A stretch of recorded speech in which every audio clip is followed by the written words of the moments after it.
everybody. I'm Brittany Knott, and welcome to the Cultural Experience. This is a safe space where we can kind of talk about our cultural experiences together. So, I want to introduce our first guest. This is Miss Edwina, and if you could just introduce yourself. Hello, hi, I'm Edwina Brown. I'm a retired LPN, and I started, my nursing experience started back when I first got out of high school in '67. Started as a nurse aide, and because I didn't know what kind of work I was going to do, I tried to get different kind of jobs, and I just couldn't get hired nowhere. And so I did get hired as a nurse aide, and I liked it. And a couple years later, I was encouraged by the ones I worked with and the place I was worked at to go on to nursing school. Okay. And from the time that you were a nurse, now what year did you start becoming a nurse? Or what year did you become a nurse? 71, So, 72. So from 1972 to 2023, how has times changed? I have seen it change, but what I don't understand is why some of the nurses are still going through the same thing I went through back in the '70s with some type of different things going on. And one good thing that I've seen is that the nurses are very smart. I mean, they are really well educated. And that part I like. I think that the nursing schools are better because when I was going, a lot of nursing schools we weren't even able to get into. Okay. Okay. So some of the better schools. Okay. But we couldn't even get into, so we had to get into where we could get into at the time. Okay. So what did upper management look like when you were a nurse? So did you notice that there were any people of color, any minorities? What did that look like? When I first got into it, it didn't faze me at all because it was all Caucasian or white, but you want to say it, at the time when I first got into nursing. Okay. That's all, everybody at the top, it was nobody black. Okay. And then later on, I started seeing some blacks come in. Okay. But like I said in the beginning, it didn't faze me because that's all I was used to. I mean, I didn't have nothing to compare it with. Right.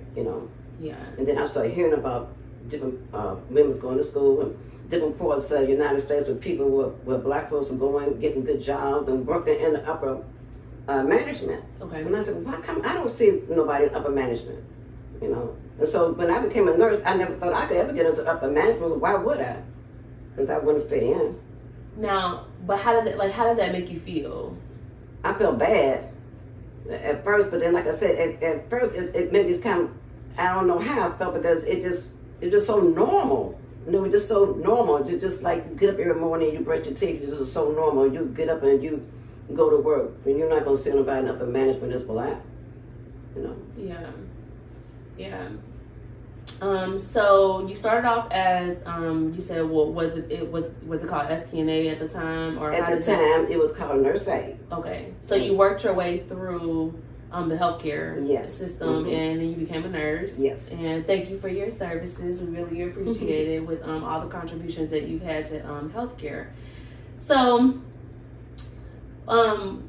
culture healthcare. Culture healthcare, I don't know if I was super clear about it, but culture healthcare is a healthcare system where we are included. We include everybody, but it seems that people of color and minorities seem to have the toughest times when it comes to being able to be in positions of power, when we have to work hard, extremely hard to get something only to be kind of like stopped, so it's like we can only go so far because as far as the people in positions of power, I haven't really seen many people of color. And when I do see people of color in positions of power, it's like a sprinkle here and, a sprinkle there. So, as a lot of us say, it's the token person, that's in that place. And for a lot of us, it makes us feel as though, we'll put one of you here just to say that we put one of you here. But a lot of times the people at the top don't really look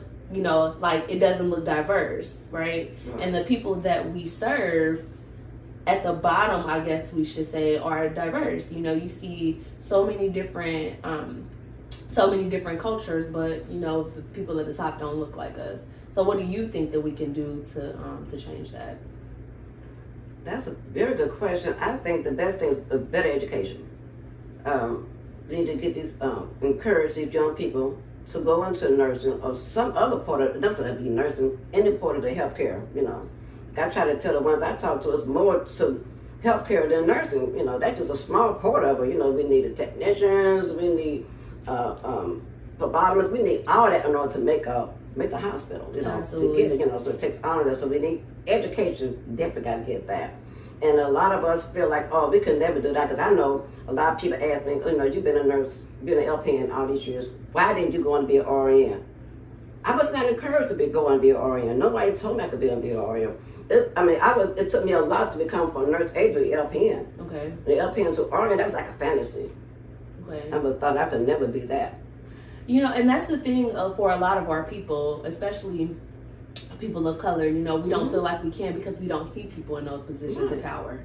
You know, but education, it definitely starts there. But then what do you do when you're met with a roadblock where you can't get further than just getting your RN, or you can't get further than, you know, I've obtained this nurse practitioner degree, but nobody's gonna hire me. You know what I mean? So for me, I think one of those things is showing people that you can, because there's a lot of people that are out there like you that, you know, well, it was either never encouraged to do so, or I just don't feel like I can because I don't see a lot of people that look like me in those positions. You know, so that's one of my reasons as to why I'm working as hard as I am to show people that, you know, we can break those barriers and we can create these positions. But the thing is, we kind of have to take the power ourselves. It got to start from the jail. It got to start from the beginning. It got to start from kindergarten. Yeah. I don't know. When I was in high school, no one never encouraged me to go to college. I went to a technical school. Okay. They taught us home economics, how to go in a white folks' house and cook and clean. Okay. No one taught us what we had to do to go to college. When I finally decided I want to go to college, I didn't qualify because I didn't have algebra, I didn't have foreign language. They never taught us that in high school. Oh no, you don't need that. You know, how you go to your counselor. Oh, you don't need that. Or you're just gonna get you a technical job when you get out of school anyway. So you don't need to worry about no foreign language. You're not gonna need that. Don't worry about this or that because you're not going to college. You know, and at the time I'm just thinking about, I'm black and poor. I just need to give me a job. Right. You know, so the college part, that was out. So when it came to you want to go and do something higher, you don't qualify.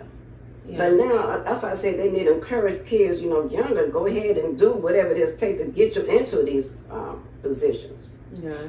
See, for me, one of the biggest things that I do say is, you know, ancestors only got us so far, right? So it is up to us to encourage our kids. But that's one of the reasons I'm trying to be the example to show those kids that you can. I teach students as well, so as a clinical instructor, like, it makes me feel really good when I love all my students.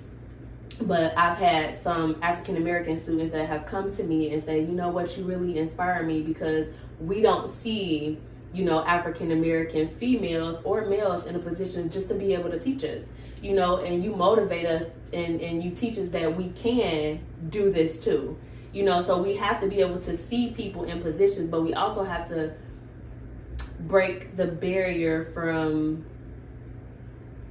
those who don't allow us in these positions, because it's not that we don't qualify, you know, it's just that we are not given opportunities, you know. So it's not, you know, that's one of my biggest things, whether I'm in a hospital or I see in a nursing home, I see nurses only go so far, but it's not because they're not applying for the jobs, it's simply because they already got somebody else to, you know, fill that position. So that's one of my biggest things is why don't we just have our own hospital?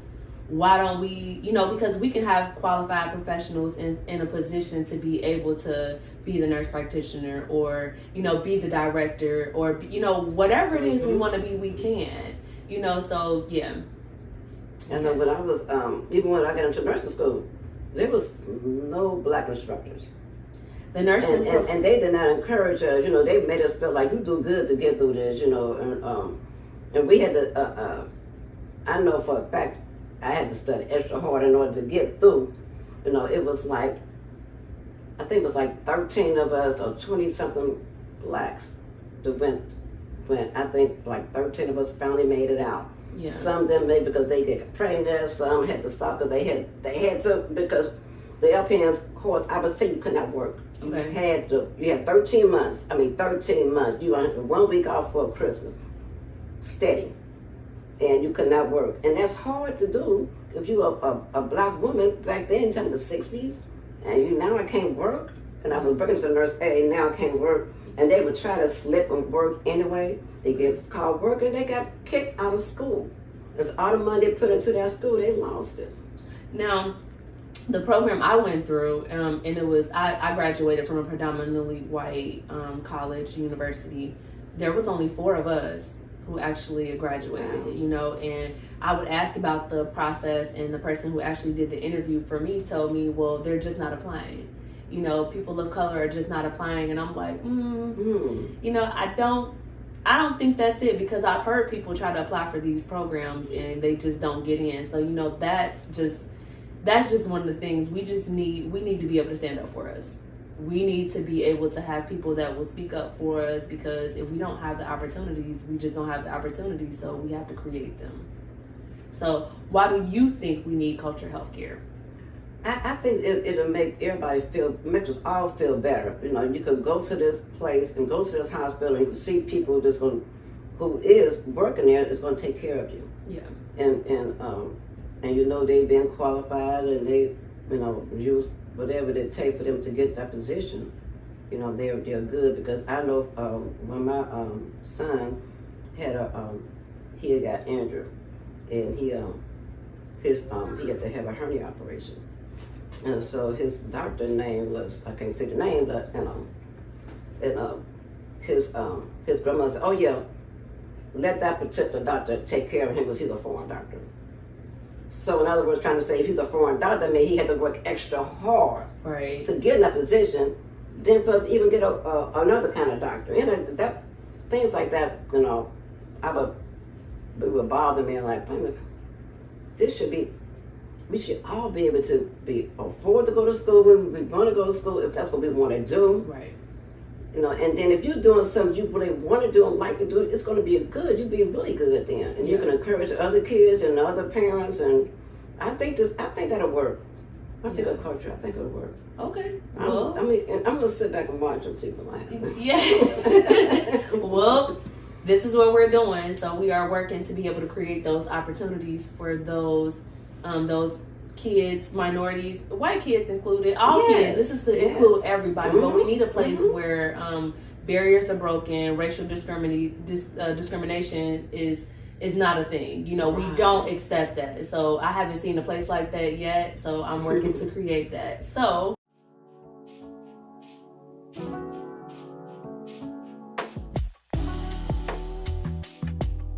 did you ever have any dreams or aspirations as a kid? Like, did you ever know that you wanted to be a nurse? No, I always wanted to be a mother and with kids. You know, when I got older, then I thought more. I seen more of the black women get into the workforce. Then I wanted to do something then. You know, then I couldn't really find the kind of job I wanted to, but I got on I got on the hospital working as a nurse aide, and I liked it.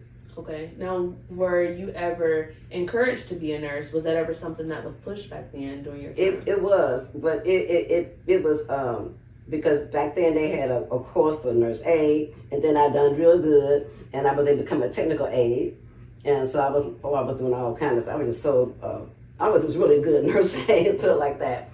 But as for anything beyond that, no. And they was trying to encourage me to go on to be an LPN at the time. And I was thinking, I said, oh, that'll never work. You know, that would never work. That would just never work. Because I didn't know that many nurses at that time where I was working at.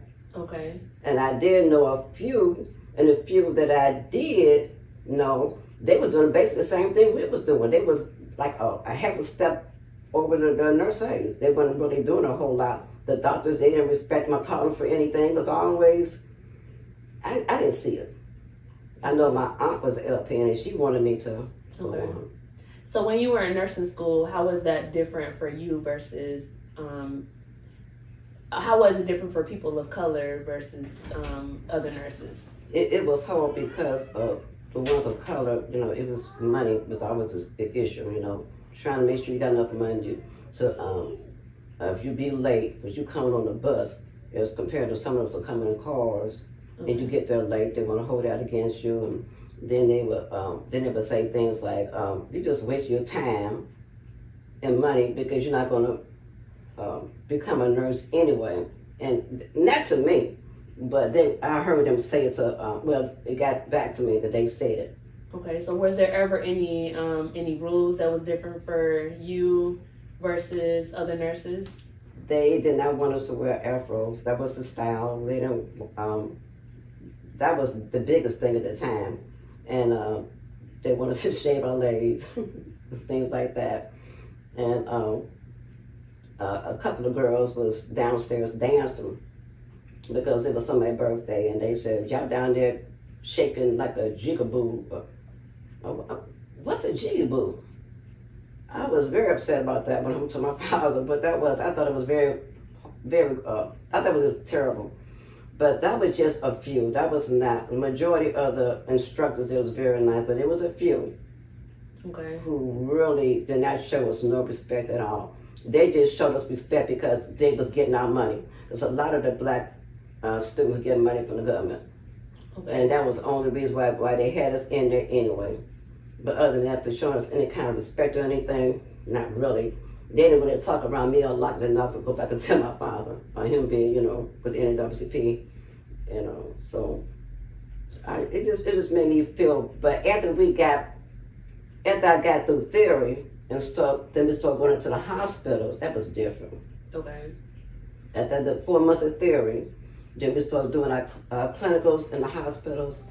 The instructors was different. The place we worked at was different. Even the place we worked at, they was really happy to see us. They and we was always together. You knew it was always little black nurses, student nurses always together. I don't know why we never mingled with the white ones. I guess it's just something you just didn't do back then. You never thought about it, just didn't do it. Now, when you talk about afros, because that's a thing now, and it's been a thing for quite some time. It's in the workplace, especially in healthcare, it's considered unprofessional. They don't want us to lock our hair, they don't want us to wear braids, or they don't want us to do any of that. And one of the things that I've noticed being in healthcare is, they'll tell us that we can't wear color in our hair, but then you might see, for example, you might see a white nurse that might come in with hair that's been dyed blue or hair that's been dyed green, and nothing ever gets said to them. But then when it comes to us, it's a problem where, your natural hair isn't red or your natural hair, hair isn't this or that. But then, for us, like, we wear locks. A lot of our people, they wear locks, but that is their natural hair. You know what I mean? So, what do you think about that? I don't think how that's going to have anything to do with their work performance, first of all. I don't know. And I think that's bad, because I know it'll make hostility at the workplace, because they're going to take an attitude about that. The ones who've been discriminated against about their hairstyle, they're going to take an attitude about that, and then you're going to have some who's going to laugh about it and talk about it, and then it just always going to cause some kind of controversy. Y'all need to go straight and take care of y'all patients, instead of worry about who hair is pink or who hair is green, or who's locking and who's not. Yeah. And I know the only thing I know that we cannot have our hair past here, because they said that was you want to be keeping everything hygiene, keep everything clean. That's the most important thing of all. You would think so. You would think that would be really important. And even, in today, like, doctors are, for instance, they want you to keep yourself covered up, which is fine. They want you to be professional. But, doctors are walking around now with tattoos and everything everywhere. And a lot of the, I haven't really seen that much, but a lot of the African American doctors, I noticed that they have, like, the white coats and everything, but then I've seen, white doctors that have tattoos everywhere, and it seems that the rules aren't the same. For them, as long as, your mind was, the most important thing should be what you learn, what you know, Right. How you can help, not the way that you look. But for us, that seems to be a thing where, we have to look a certain way, we have to be a certain way in order to show up. So the rules just don't seem to be the same for us as it is for, others, which, we all kind of know a lot doesn't seem to have changed from the time, that you were speaking of when you first started up until now, so, yeah. My biggest problem is why what I went through in the 70s, these young nurses are still going through that now. Come on now. I think a lot of that has to do with nobody really standing up. You know, we don't have people that are standing up that's saying, you know what, enough is enough. You know, because enough has to be enough for somebody to take a stand, because if we don't stand up, change will never happen. You know, so with that being said, we have to be the change that we want to see, which is what's happening right here and right now. You know, I'm standing up for us and making other people feel comfortable that, you know, all of our voices together is going to create the change so that those behind us don't have to experience what you experienced back in the 1970s. You know, from 1970 to 2023, that is a big gap. Yes. You know what I mean? Like, Yes. and it's time for change. Like, we can't keep having these same conversations. Like, it's time for this to end. So we need something different. Right. We need something different. So I thank you. I really appreciate you Well, thank at the you. Cultured Experience, and please feel free to share any more of your experiences, because I'm sure that you have them. I have a lot of them. Yes. Thank you. So, once again, everybody, welcome to the Cultured Experience. Can't just be me. Culture Healthcare. Like, share, and send some of your experiences in healthcare, because I know plenty of us have it. It's a safe space for us to be able to talk, because we can't just talk when it's just us and it's just us alone by ourselves. We have to be able to speak, and we have to be able to do something that's going to create the change, because your kids are going to be affected by it. Once again, can't just be me. Culture Healthcare LLC.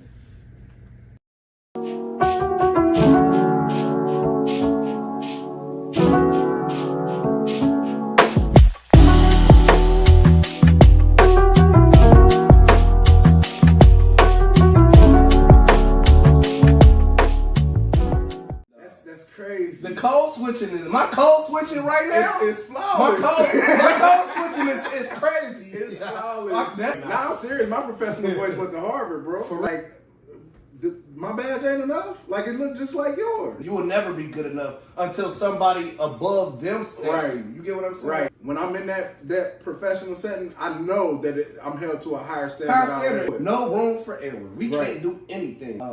I had a calling in healthcare this whole time. What crushed me was I wasn't gonna be able to chase my dreams. You know, it just burnt me out, bro. that might trigger them.